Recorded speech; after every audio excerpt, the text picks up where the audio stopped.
சங்கீதத்தின் புஸ்தகம் 138வது அதிகாரம் 8வது வசனம். கர்த்தர் எனக்காக யாவையும் செய்து முடிப்பார். கர்த்தாவே உமது கிருபை என்றும் உள்ளது. கரத்தின் கிரியைகளை நெகிழ விடாது. கர்த்தர் எனக்காக யாவையும் செய்து முடிப்பார். நல்லா விசுவாசத்தோட சொல்லுங்க. கர்த்தர் எனக்காக, கர்த்தர் எனக்காக, கர்த்தர் எனக்காக. அவ்வளவுதாங்க, அவ்வளவுதாங்க. யாரெல்லாம் கேட்டிருக்கீங்க? உங்க மனைவியை பார்த்து, அம்மாவை பார்த்து, அப்பாவை பார்த்து உனக்கு என்ன வேணும்னு கேட்டிருக்கீங்க இல்லையா? அதுக்குண்டான பதில், கர்த்தர் நீ கேட்டதை செய்வார். ஹல்லேலூயா. கர்த்தர் நீ கேட்டதை செய்வார். கர்த்தர் நீ கேட்டதை செய்வார். ஹல்லேலூயா. ஏன்னா எனக்காக யாவையும் செய்து முடிக்கக்கூடிய கர்த்தர். அதுல ஒரு வார்த்தை இருக்கு, சங்கீதம். இது யாவையும் செய்து முடிப்பாருன்னா ஒரு தேவ பிள்ளைக்கு ஒரு விசுவாசம் வேணும். இதே சங்கீதக்காரன் தாவீதையா சொல்றாரு, முன்னாடியே சரண்டர் அடைஞ்சிடுவாரு, ரெண்டாவது என்ன தேவையோ கேட்டுருவாரு. அப்ப அந்த வார்த்தைக்கு பிரகாரமாய் ஒரு ஆண்டோட பிள்ளைக்கு ஒரு தைரியம் வந்தாதான் இதை கேட்க முடியும். உங்க அப்பா உங்களுக்காக இதை செய்வாருன்றது உங்களுக்கு எப்ப தெரியும்? செஞ்சதுக்கு அப்புறம் தான் தெரியும். செய்யறதுக்கு முன்னாடி தெரியுமானா தெரியாது இல்லையா? அப்ப இன்னைக்கு சங்கீதம் 56:11 பேர சொல்லுகிறது. வாசிங்க.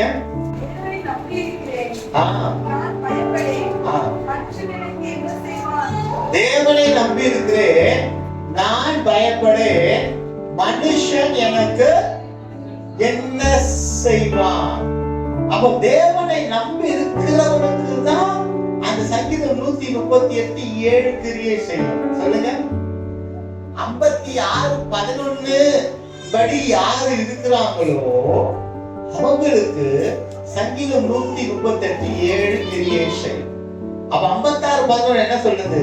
தேவனை நம்பி இருக்கிறேன், நான் பயப்படேன், மனுஷன் எனக்கு என்ன செய்வான்? மனுஷன் எனக்கு என்ன செய்வான்? இத சொல்ற தேவ பிள்ளை அடுத்து கட்டமா சொல்லுவாங்க, கர்த்தர் எனக்காக யாவையும் செய்வார். அப்ப இங்க நிக்கணும், இந்த இடத்துல நிக்கணும். 56:11 தேவ பிள்ளை நிக்கும் பொழுது அங்க நிக்கிற பிள்ளைய ஆண்டவர் என்ன பண்ணுவார்னா 138. அவ மனுஷன், நான் தேவனை நம்பி இருக்கிறேன், நான் பயப்படேன், மனுஷன் எனக்கு என்ன செய்வான்? உங்க இந்த கையில் வச்சு சொல்லுங்க, நான் தேவனை நம்பி இருக்கிறேன். இப்ப இருக்கிற சூழ்நிலை என்னை எதுவுமே செய்யாது. இப்போ இந்த வேலையில இருக்கிற சூழ்நிலையை பார்த்துதானே பயந்துட்டு இருக்கிறீங்க, அழுதுட்டு இருக்கீங்க, வெவ்வேறு இருக்கீங்க.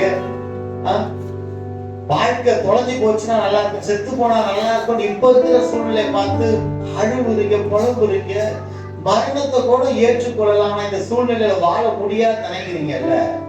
இல்லைங்க. இந்த சூழ்நிலையில இருக்கிற உங்களுக்கு தான் ஒரு வார்த்தை என்னன்னா, உனக்காக நான் யாவையும் செய்து முடிக்கிறேன். உனக்காக நான் யாவையும் செய்து முடிக்கிறேன். என்னாலே செய்யக்கூடாத அதிசயமான காரியம் ஒன்று உண்டோ? என்னாலே செய்யக்கூடாத அதிசயமான காரியம் ஒன்று உண்டோ? நீ கிரகிக்க முடியாத பெரிய காரியங்களை நான் செய்கிறவனாயிருக்கேன். நீ கிரகிக்க முடியாத, ஐயோ இந்த மனுஷனுடைய வாழ்க்கை மாறினா என் குடும்பம் நல்லா இருக்கும், செய்து முடிப்பார்.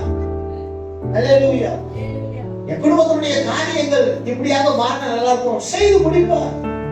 அவர் செய்து முடிக்கிற கர்த்தர், சொன்னதை செய்கிறவர். அம்மா, எந்த சூழ்நிலையில இருந்தாலும் அதை பத்தி அவர் கவலைப்பட மாட்டார். நீங்க எந்த சூழ்நிலையில இருந்தாலும் அதை பத்தி அவர் கவலையே பட மாட்டார். ஏன் தெரியுமா? அவர் வார்த்தையில் உண்மை உள்ளவர், அவர் சொன்னதை செய்கிறவர். அல்லேலூயா.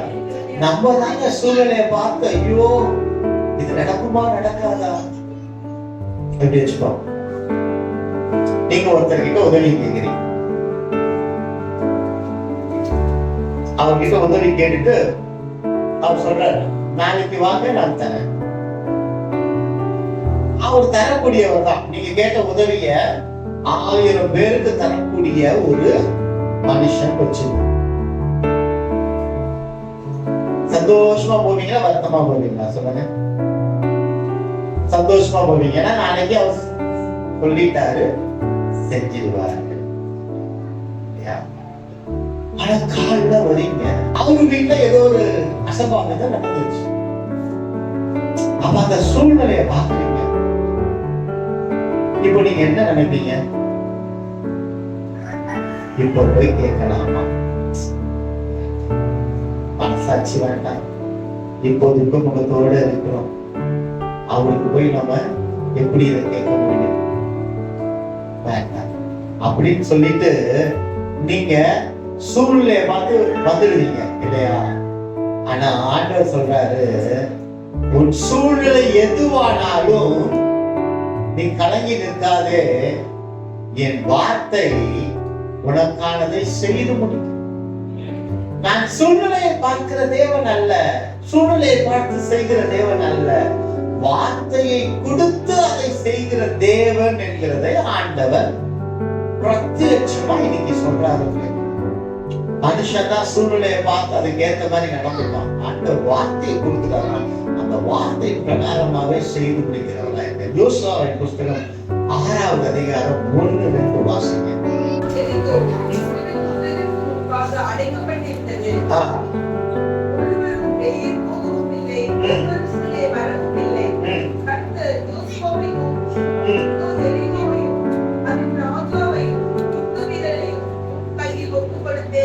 பாருங்க, மூடி இருக்கிற பட்டணத்தை ஒப்பு கொடுப்பேன்னு சொன்னாரா, ஒப்பு கொடுத்தேன்னு சொல்றாரா? எப்படி பார்க்கிறார் பாருங்க ஆண்டவர். அல்லேலூயா. எரிகோ இஸ்ரவேல் புத்திரருக்கு முன்பாக அடைக்கப்பட்டிருக்கிறது. வெளில ஒருத்தரும் பார்க்க முடியல, உள்ள ஒருத்தரும் போக முடியல. இன்னைக்கு ஆண்டோட பிள்ளைகளாகிய நமக்கும் சில வேளையில அடைக்கப்பட்ட நிலையில தான் வாழ்க்கை இருக்கு. எப்படி? ஒரு கஷ்டத்துக்குள்ள போய் நீங்க உட்கார்ந்துடுறீங்க, அடைச்சிட்டீங்க. மனுஷன் உதவி செய்ய வரத்துக்கும் இல்ல, நீங்களும் உதவியை பெற்றுக்கொள்றதுக்கு வாய்ப்பும் இல்ல. அப்படியே மூடின இருதயத்துக்குள்ளாக நீங்கள் அமர்ந்து கொண்டு அழுது கொண்டு இருக்கிறீங்க. யாரு எனக்கு உதவி செய்வார்? இந்த சூழ்நிலையில ஒரு தேவ பிள்ளைக்கு ஒரு தைரியம் வேணும். நான் தேவனை நம்பி இருக்கிறேன், மனுஷன் எனக்கு என்ன செய்வான்? எனக்காக யாவையும் செய்ய ஒருவர் இருக்கிறார். 2 இது 2ல ஒரு தேவ பிள்ளை நினைச்சு நின்னுட்டாங்கன்னா எதிர்காலத்தை தன் கண்களால் பார்த்துருவாங்க. அல்லேலூயா. இது எதிர்காலத்தை கண்களினால் பார்க்க முடியாதபடினாலதான் உங்க வாழ்க்கையில கர்த்தரால நன்மையை கொண்டு வர முடியும் அவருக்கு. ஆனால் அந்த நன்மையை பெற்றுக் கொள்ளக்கூடிய விசுவாச கண் உங்ககிட்ட இல்லை. அல்லேலூயா, அல்லேலூயா. இன்னைக்கு விசுவாசிக்கிறீங்களா என் எதிர்காலம் நல்லா இருக்கும்னு? அல்லேலூயா. உங்க எதிர்காலம் எப்படிப்பட்ட எதிர்காலமா இருக்கு? யாராவது சொல்லுங்க. நல்ல எதிர்காலம் இருக்குன்னு சொல்றீங்க இல்லையா? உங்க எதிர்காலத்தை இப்படிதான் இருக்கும்னு யாராவது கண்ணுல பார்த்து இருக்கிறீங்களா? மனக்கண்ணுல பார்த்து இது வரைக்கும் பார்க்க நான் உண்டு, என் சோறு உண்டு, என் குடும்பம் உண்டு அப்படின்னு, என் நண்பர்கள் உண்டு அப்படின்னு சொல்லி வாழ்ந்துட்டு இருக்கீங்க. அல்லேலூயா. ஆனா எதிர்காலத்தை பார்க்கிறவங்க எதிர்காலத்துக்குள்ள பிரவேசிக்க முடியுங்க. அதை நல்லா புரிஞ்சுக்கீங்க. கர்த்தர் உங்களுக்கு எல்லாத்தையும் செய்யணும் நீங்க நினைக்கிறது பெரிய விஷயம் இல்ல. கர்த்தர் எல்லாவற்றையும் செய்வார் என்கிறது உங்களுக்கு நல்லா தெரியும். ஏன் இது வரைக்கும் செய்யறதுல கேள்வியோட உட்கார்ந்து இருக்கீங்க? ஏன் அப்படின்னா அவர் கரம் குறுகி போகிற கரம் இல்ல, அவர் கரம் கொடுக்கிற கரம். கொடுப்பாருங்கிற விசுவாச கண்ணு உங்களுக்கு இல்ல. உங்க எதிர்காலம் இப்ப சொல்லுங்க தேவ ஜனமே, உங்க வாழ்க்கையை குறிச்ச எதிர்காலம் என்ன கண்டு இருக்கிறீங்க? நீங்க இப்படிதான் இருப்பீங்கன்னு கண்டு இருக்கிறீங்களா? அப்ப எதிர்காலத்தை உங்கள் கண் பார்க்கும் பொழுது நீங்கள் சுதந்திரித்துக் கொள்ளக்கூடிய காரியத்தை பெற்றுக் கொள்வீங்க. அங்க பார்க்கலாம். யோசுவாவின் புஸ்தகம் 5:13 எடுத்து வாசிங்களேன்.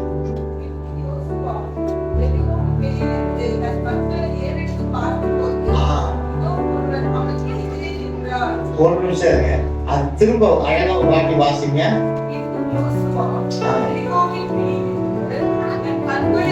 அப்படியே பாத்தீங்க. பின்பு யோசுவா எரிகோவின் வெளியில இருந்து, எங்க இருந்து? வெளியில இருக்கார், உள்ள இல்லைங்க.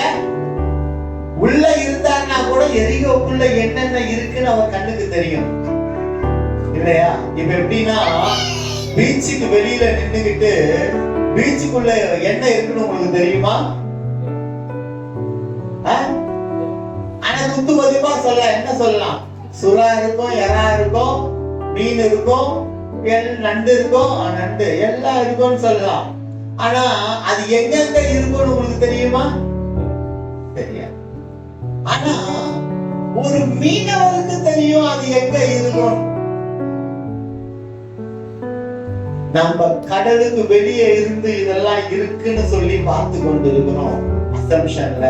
ஆனா ஒரு மீனவ அந்த கடலுக்குள்ள போய் அதை எடுத்து கொண்டு வருகிறவராய் இருக்கிறார். அப்ப போகிறவன் தான் எடுத்துக்கொள்ள முடியும். அல்லேலூயா. பார்க்கிறவன் எடுத்துக்கொள்ள முடியும். ஃபர்ஸ்ட் பார்க்கணும், அப்புறம் போகணும். இது வரைக்கும் நீங்க எதிர்காலத்தை பார்க்கவே இல்லை, அதனாலதான் உங்க எதிர்காலம் இப்படி இருக்கும்ன்றத ஆண்டவர் உங்களுக்கு வெளிப்படுத்தவே இல்லை. இதான் இன்னைக்கு உங்களுக்கு உண்டான வார்த்தை. எதிர்காலம் இப்படி இருந்தா நல்லா இருக்குமே, கற்பனை பண்ணி பார்க்கறதுல உங்களுக்கு என்ன குறைஞ்சு போயிடுது? வெள்ளைய திட்டம்பது கூட என்ன மாதிரி ஆயிடாத இப்படி திட்டுறீங்க. உண்மையாலுமே என்ன மாதிரி என் பிள்ளை ஆகணும் அப்படின்னு ஒரு வரம் இருக்குதுன்னு வச்சுக்கீங்களேன், ஐயோ ஆண்டவரே அந்த வரத்தை கிரிக்கி போட்டு உங்களை மாதிரி ஆகுதுன்னு சொல்லக்கூடிய தாய் தகவல் தான் இந்த உலகத்துல ஜாஸ்தியா இருக்கும். ஏன்னா நம்ம பெர்ஃபெக்ட் கிடையவே கிடையாது. ஆண்டவர் அதெல்லாம் அறிஞ்சிருக்கிறார்.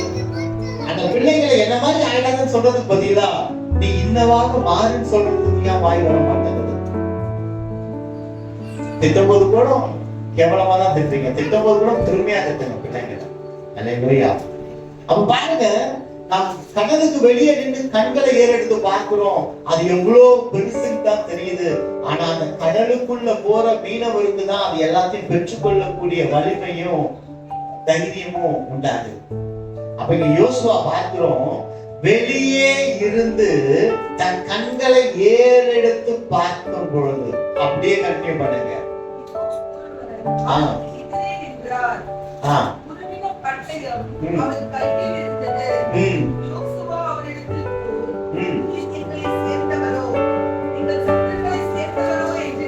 இதை இப்படியே நீ பாத்துங்க.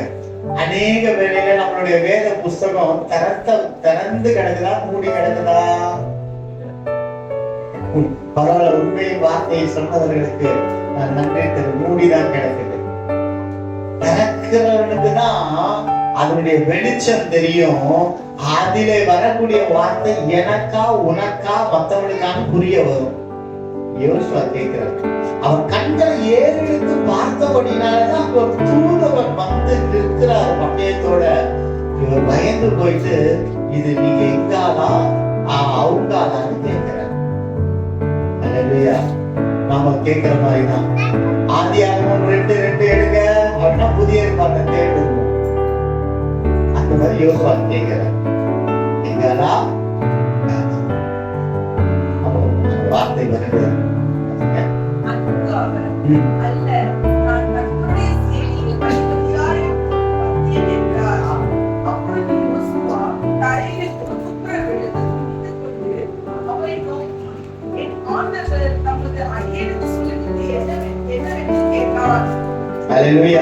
அதற்கு அவர் அல்ல, நான் கர்த்தருடைய சேனையின் அதிபதியாய் ரெப்ரசன்டேட்டிவாய் வந்திருக்கிறார். ரெப்ரசன்டேட்டிவாய், அப்போ ஒரு ரெப்ரசன்டேட்டிவாய் அம்பாசிடராய் வந்திருக்கிறார் சேனையின் கர்த்தர் அப்படி. அப்போ யோசுவா என்ன பண்றார்? சரண்டர். அப்போ வார்த்தை வரும் பொழுது அங்கே ஒரு சரண்டர் நமக்கு உண்டாகணுங்க. சரண்டர் வந்துருச்சுன்னா குடும்பம் நல்லா இருக்கும். மனைவி கணவன் பேச்சு கேட்கறதும், கணவன் மனைவி பேச்சு கேட்கறதும், பிள்ளைகள் தாய் தகவல் பேச்சு கேட்கும் பொழுது அங்கே ஒரு குடும்பத்துல ஒரு சந்தோஷம் வந்துடும். நான் யாரு நீ யாருன்னு மத்தவங்களுக்காக நம்ம சண்டை போடுவோம் நிற்போம் அப்படின்னா அங்க வந்து ஒரு ஆசீர்வாதத்தை பெற்றுக்கொள்ள முடியும். அந்த குடும்பம்ங்கிறது ஒரு அர்ப்பணிப்பு. இங்க யோசுவா தன்னை அர்ப்பணிக்கிறார். பாருங்க, அடுத்து 16 வாசிங்க, 15 வாசிங்க.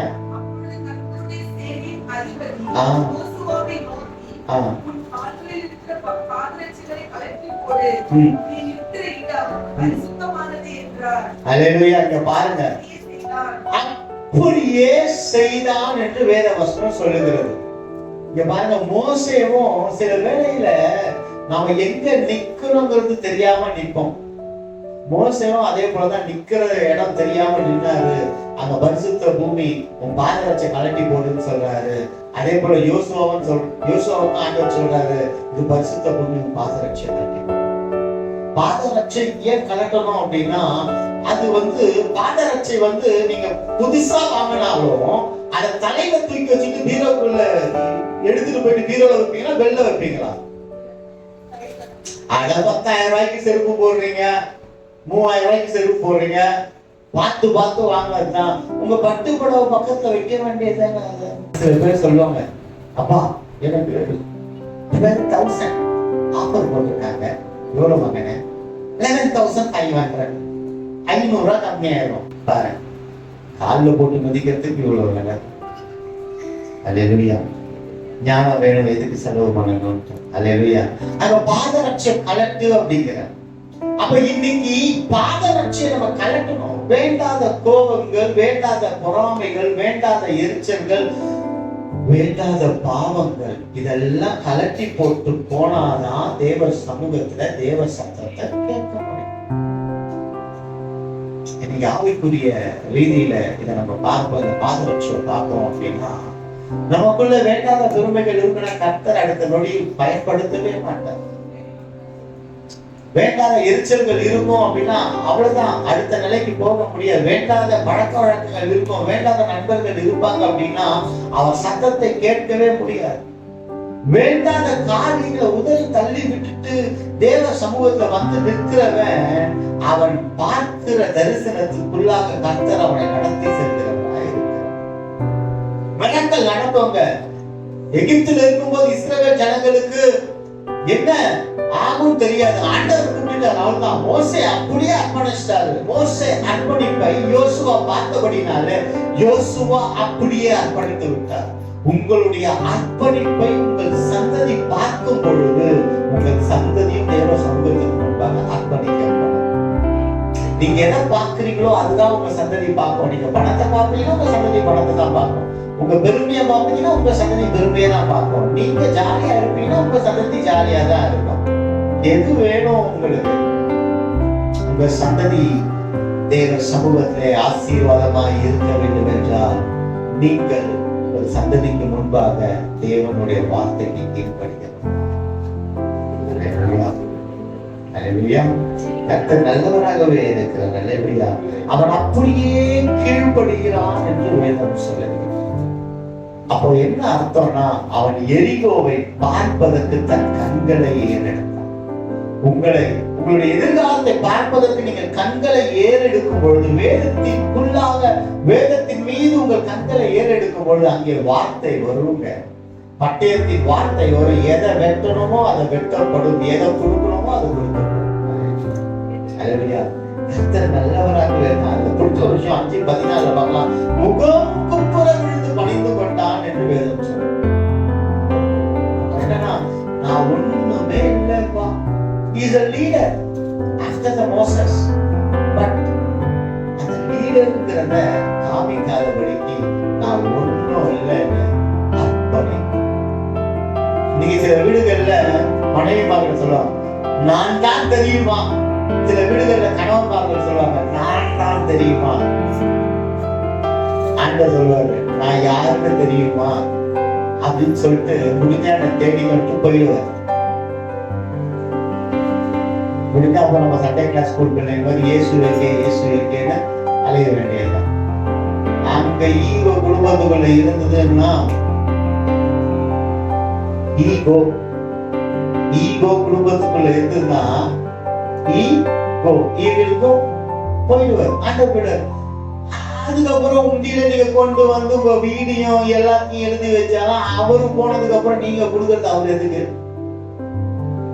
ஆண்டோட விளைக்குள்ள ஒரு காரியம் இருக்கணும். நான் பரிசுத்தமா இருப்பேன் என்றால் நான் தேவ சமூகத்தை பயன்படுவேன்.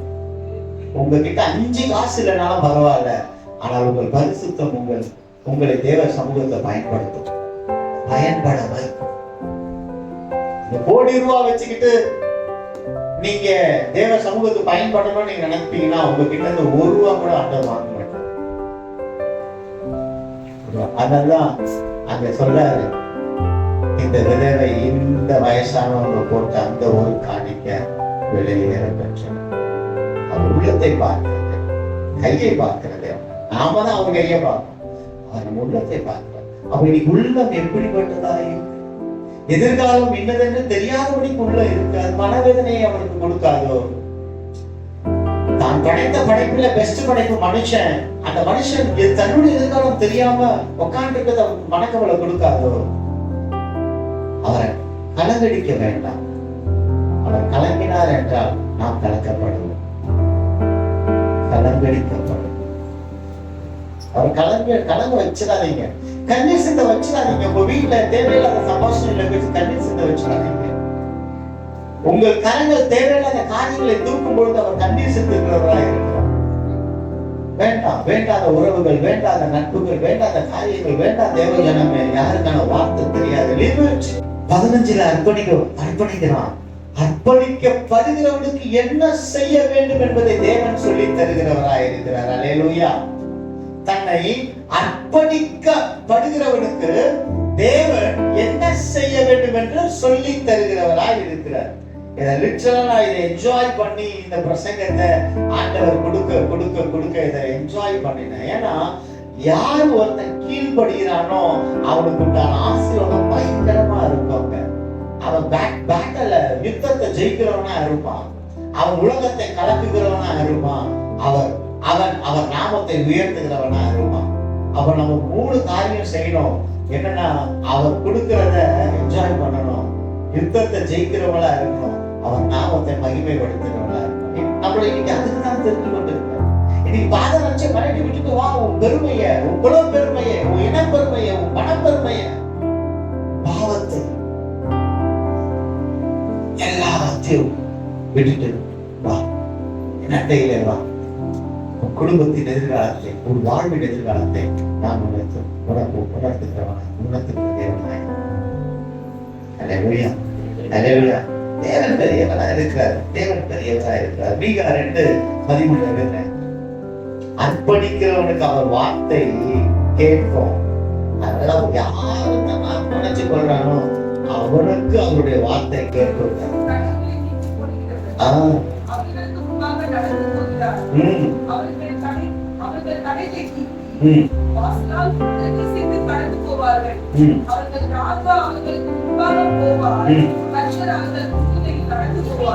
ராஜா உங்களுக்கு முன்பாக உங்க குடும்பத்துல வராரு அப்படின்னு சொன்னா உங்க குடும்பத்துல இருக்கிற எல்லா தாறுமாறுகளையும் கர்த்தர் நீக்கி போட்டு உங்க பிள்ளைங்க உங்க பேச்சை கேட்போம், உங்க கணவன் உங்க பேச்சை கேட்பாரு, உங்க குடும்பத்துல ஒரு சந்தோஷ நிலமுங்க. தடைகளை நீக்கி போடுகிறவர் உங்கள் முன்னே போகிறவரா.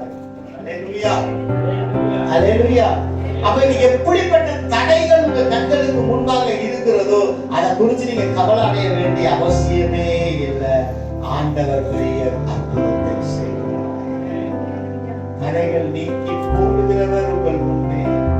இவங்க நீங்க வீட்டுக்குள்ள போறதுக்கு முன்னாடியே, சர்ச்சை முடிச்சு வீட்டுக்குள்ள போறதுக்கு முன்னாடியே, உங்களுக்கு முன்னாடியே ஆண்டவர் அங்க போய் உங்க வீட்டுல தாறுமாறாக இருக்கிற காரியங்களை அகற்றி போடுகிறவராக இருக்கிறார். அல்லேலூயா. அதுதான் ஆராதனை வேலையில ஆண்டவர் சொன்ன ஒரு காரியம். யோசுவாவின் 6:3 வாசி. யுத்த புருஷராகிய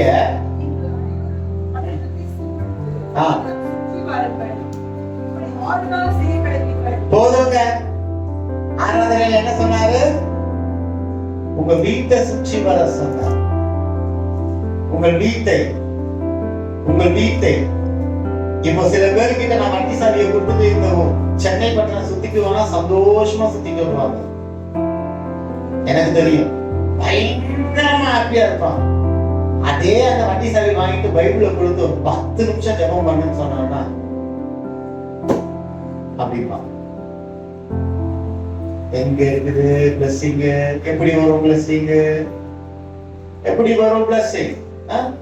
கர்த்தர் ஆசீர்வதிக்கும் பொழுது அவர் ஆசீர்வதிச்சதுக்கு அப்புறம் இன்னும் மேலான ஆசீர்வாதத்தை பெற்றுக்கொள்வதற்கு நான் அவர் பாதத்திலே அமர்ந்திருக்கேன். ஆராதனை வேலையில சொன்னதா, இந்த 7 நாளும் அந்த காரியத்தை செய்யறவங்களுக்கு நிச்சயம் ஜெயம் வரும். சாட்சிகள் எழுநூறு. யுத்த புருஷராகிய குடும்ப தலைவனே கேட்பீர்களாக, தேவன் சொன்ன காரியம் இந்த 7 நாளும் உங்களை பரிசுத்தம் பண்ணி உங்கள் குடும்பத்துக்காக நீங்கள் ரட்டுடுத்தி உங்கள் குடும்ப ஜனங்களை அமர வைத்து உங்கள் குடும்பத்தை ஜெபத்தோடு இணைத்து இந்த 7 நாளும் நீங்கள் ஜெபித்து உங்கள் வீட்டை சுற்றி வருவீர்களே என்றால் உங்களுக்குள்ளாக இருக்கிற பாவம், உங்கள் வீடுகளுக்குள்ளாக இருக்கிற பாவம் ஒட்டி கொள்வதற்கு இடமில்லாதபடிக்கு பாதாளத்துக்கு பரிசுத்தம் பண்ணி பரிசுத்தம் பண்ணி அந்த பரிசுத்த புருஷனா இருப்பேன்னு ஒப்பு கொடுக்க முடியுமா தேவ ஜனமே? குடும்ப தலைவர்கள் தலைவிகள் இருக்கிறீங்க. இப்போ இந்த right now God is asking, are you ready to live a holy life for your கண்டிப்பா குடும்ப தலைவர்களை நேருக்கு நேராய் பிரத்யட்சமாய் முகத்துக்கு நேராய் ஆண்டவர் கேட்கிறார், நீ எனக்காக பரிசுத்தமாய் வாழ்வாயா வாழ்வாயா வாழ்வாயா. உன் பரிசுத்தம் உன் குடும்பத்தை காப்பாற்றும் என்பதை உணர்ந்து கொள். உன்னுடைய ஹோலி உன்னை மட்டும் காப்பாற்றுறது கிடையாது, உன் குடும்பத்தை காப்பாத்துது. உன் பிள்ளைகளும் உன் குடும்பமும் நிர்விசாரணமாய் போக வேண்டும் என்று நீ பிரியப்பட்டால் உன் இஷ்டம் போல வாழ்ந்து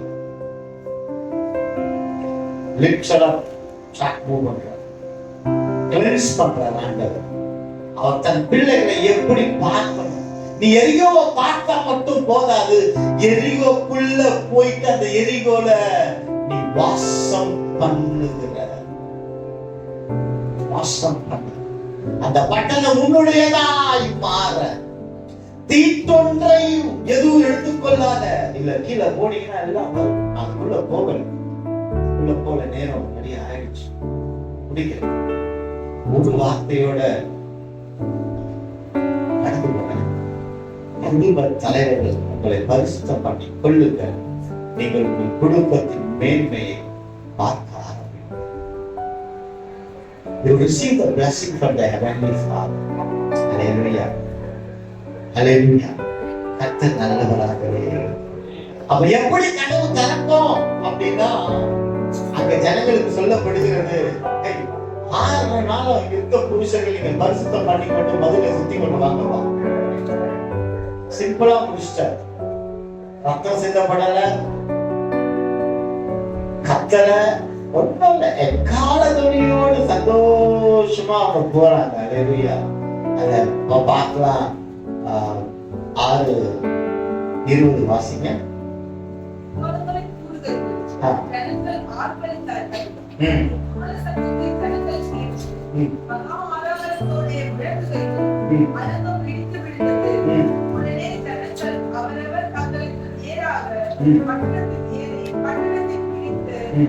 பட்டணத்தில் இருந்த புருஷரையும் ஸ்திரீகளையும் ஆளுகளையும் கிழவரையும் ஆடு மாடுகளையும் கழுதைகளையும் சகலத்தையும் பட்டய கருக்கினால் சங்காரம் பண்ணினார்கள்.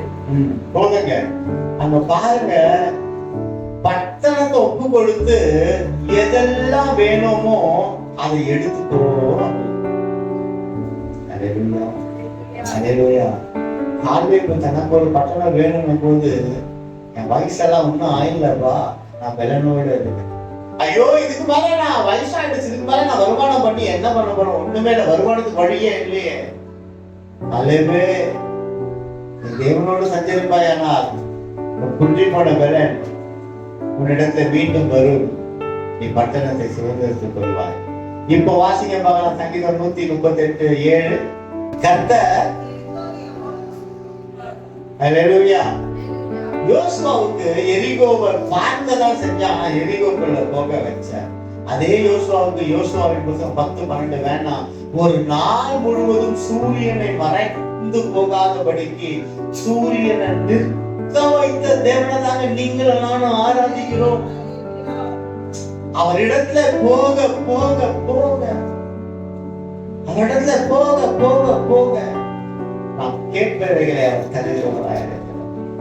கர்த்தர் எனக்காக யாரையும் செய்தார்.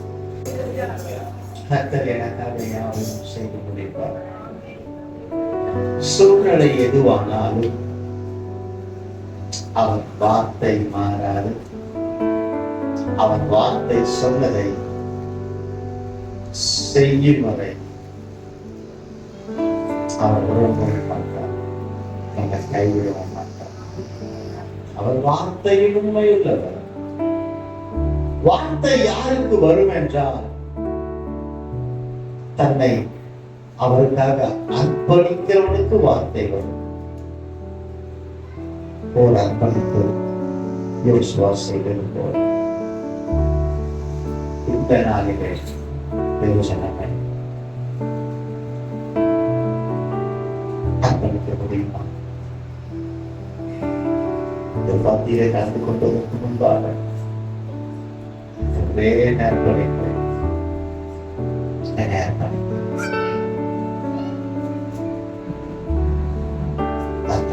என்று சொல்வார்கள். எல்லாவற்றுக்கும் மேலாக